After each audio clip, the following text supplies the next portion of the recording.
Media literacy is a trendy topic these days, and for good reason.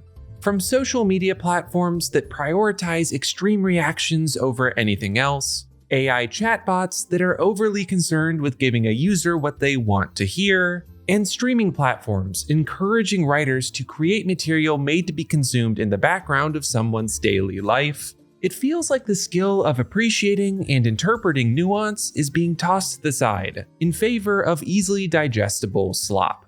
I'm going to go out on a limb and even say that some of the more thoughtful corners of the internet are still at the end of the day social media platforms, and therefore are prone to being overly reductive in the guise of pseudo-intellectualism.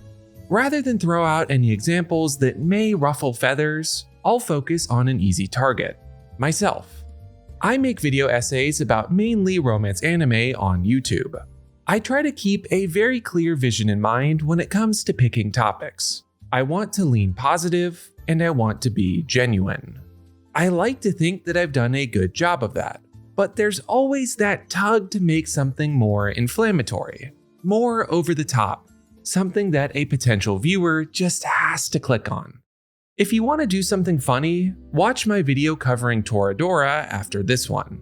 If you haven't seen it, Toradora is a classic of the romance genre. Super popular, super beloved. Basically, since I had my first popular video, people have been asking me to watch it. Every video, a comment to check it out.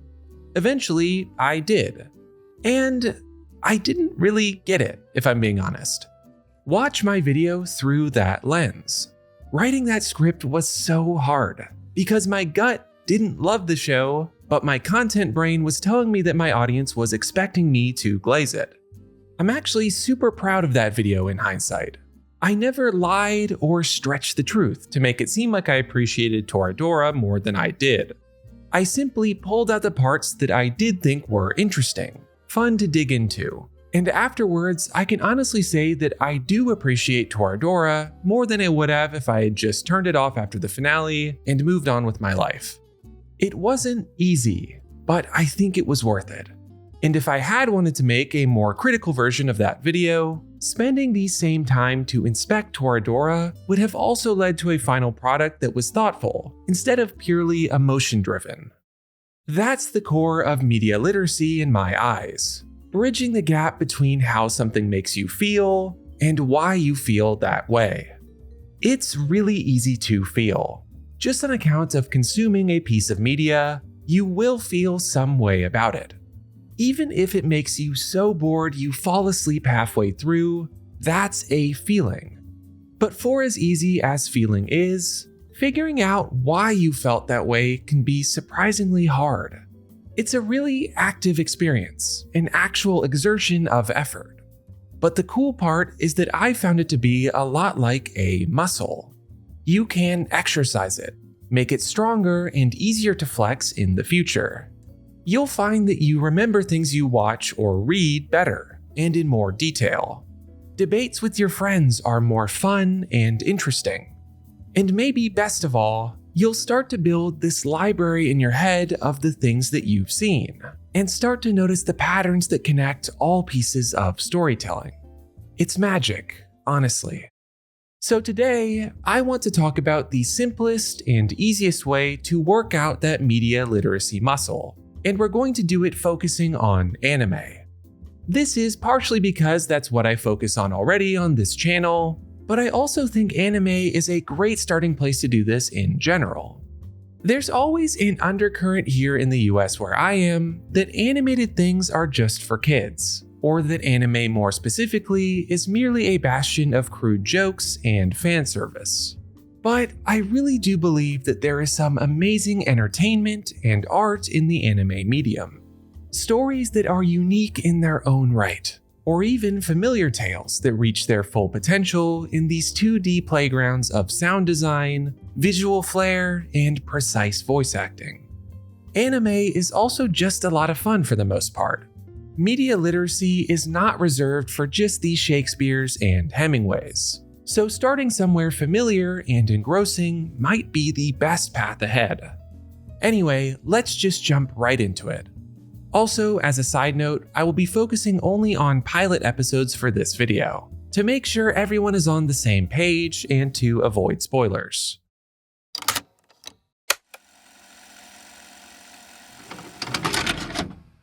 The first and most important thing you can do to up your media literacy is to acknowledge the things in these anime that are special. I use the word special very intentionally here. What I mean is that anytime you see something that moves you, maybe because it's really good, really bad, really weird, anything that grabs your attention, note it. Even if it's just a hastily jotted down line on your phone, capture that feeling you had. Let's use an example. A really popular romance from this season is called Smoking Behind the Supermarket with You. It follows a clumsy and burnt-out salesman as he forms a relationship during smoke breaks with a supermarket employee. As you make your way through the premiere, there's comedy and the very stock standard beginnings of romance. Then, though, we get this shot. And without any higher level thought, I was like, oh, that looked cool. There's plenty of deeper analysis to be had. Comparing Tayama to other romance female characters, maybe the symbolism smoking might have here. But that's better left for something more involved. We're just having fun watching anime here. So I noted it by typing cool POV shot and moved on. Then, though, something neat happened. Because I wrote down the barest of notes about that scene, I remembered it. And a few minutes later, we get another close-up of Tayama. And another one, all putting us in Sasaki's shoes. Suddenly, what was one striking image is becoming a pattern. That could be looked for in the future episodes, that could be interpreted for its own sort of symbolism, but in a more simple way, it is also just something I liked about the episode.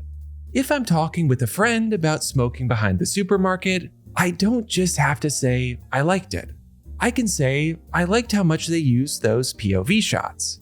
And my friend can respond with, oh yeah, those were cool. Or maybe, those didn't work for me as much.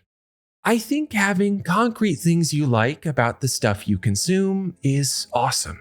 And much more satisfying than just a blanket good or bad. Taking a second to write down what you thought was interesting is the vehicle by which that happens. If this is the only thing you take away from this video, it will have been worth it. It's how you build your own taste. Remember the things that you love, and have better discussions with others. Your feelings are important. Treat them that way.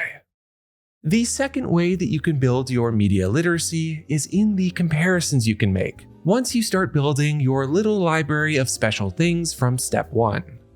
So for a little bit of background, I did a film program in college, and I'll let you in on a little secret. When it comes to academically breaking down media, there's two big pieces that make up 90% of the analysis. First is looking at what the piece of media is actually doing. How it's presented and why it works, or doesn't work. Lucky for us, the first tip I gave you covers most of that. You're already looking for the things that stand out to you, and jotting down how you feel about them.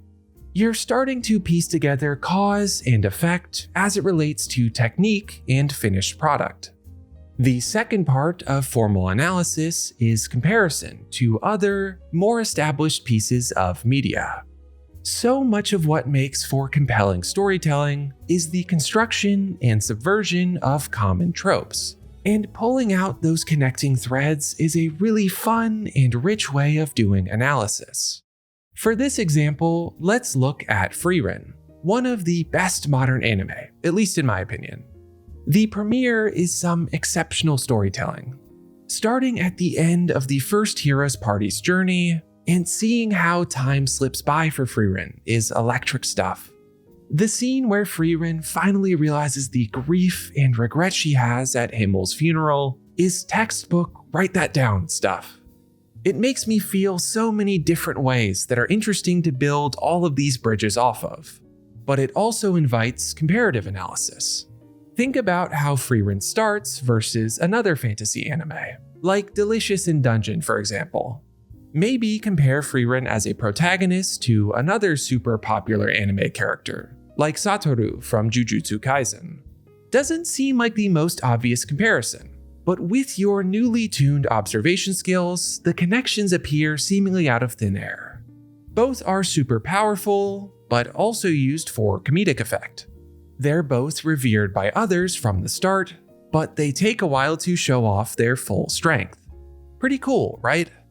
And then last of all, you could compare just the opening episode of Frieren to any other famous fantasy story.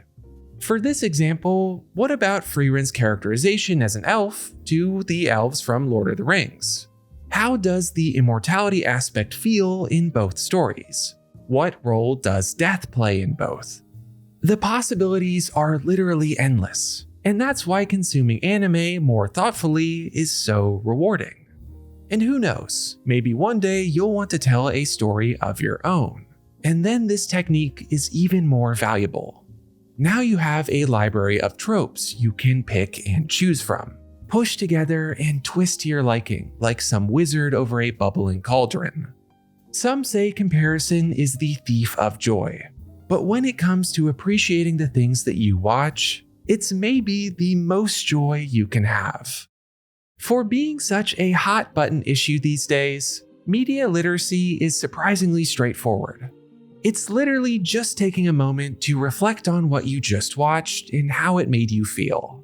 Though, in the era where I can just swipe to the next piece of content, I understand why it's eroding.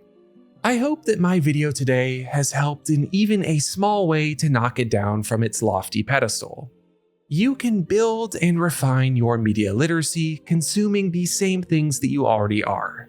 All it takes is small steps in the right direction.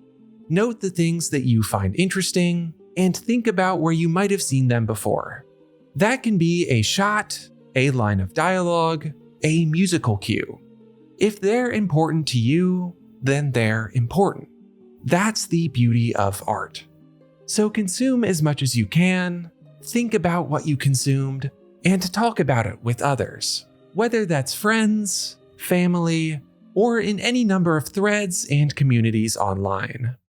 Thank you for listening to me today. If you want to hear my own observations on any number of anime, romance or otherwise, liking and subscribing helps me a lot and will keep you in the loop on all future uploads. Also, hitting the hype button will help this video reach as many people as possible.